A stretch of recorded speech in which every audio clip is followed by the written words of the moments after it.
It appears that English heritage here in the United Kingdom is on the warpath against an excellent children's writer. But given the fact that they're publicly funded, who's going to win? Hi, good morning, Neil Sean here in the heart of London. That is your business related story here coming out of London today. Now let me give you a little bit of background. As you know, English Heritage is a marvellous organisation, but recently of course they lost, well, coming up next year, they lost their government funding. So they will be wholly needing public donations and of course worldwide sponsors to continue, which makes this particular story almost even more alarming, simply because when you rely on the public for your money, you have to remember that if you offend the British public, or worldwide public in fact, then simply you could be cancelled yourself. But this particular story all stems from a much loved, celebrated children's writer. Now the writer in question is of course the wonderful Enid Blyton, who gave so many wonderful children's stories over so many decades to so many people. In fact, she's one of the best-selling authors in the world, behind another celebrated author, Agatha Christie. We all love a good Agatha, don't we?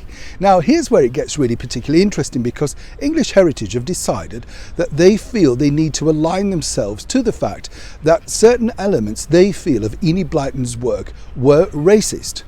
Now, not just racist, but xenophobic too. Now, as I say, it's all very strange because we have to celebrate history in the decades that it was written.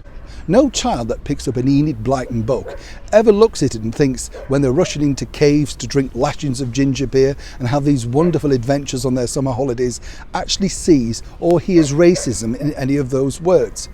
Here's where it gets interesting for me though. As I say, it's a ridiculous idea given the fact that they're going to be wholly relying very soon on public donations. But more importantly, let me tell you, the fact that English Heritage have decided to do this has only highlighted one thing. People like Enid Blyton's books. In fact, since this particular story emerged in the business pages, sales have skyrocketed.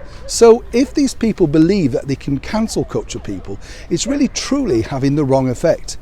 And for English Heritage moving forward, be very careful exactly what projects that you decide to take on, particularly when you need the public purse.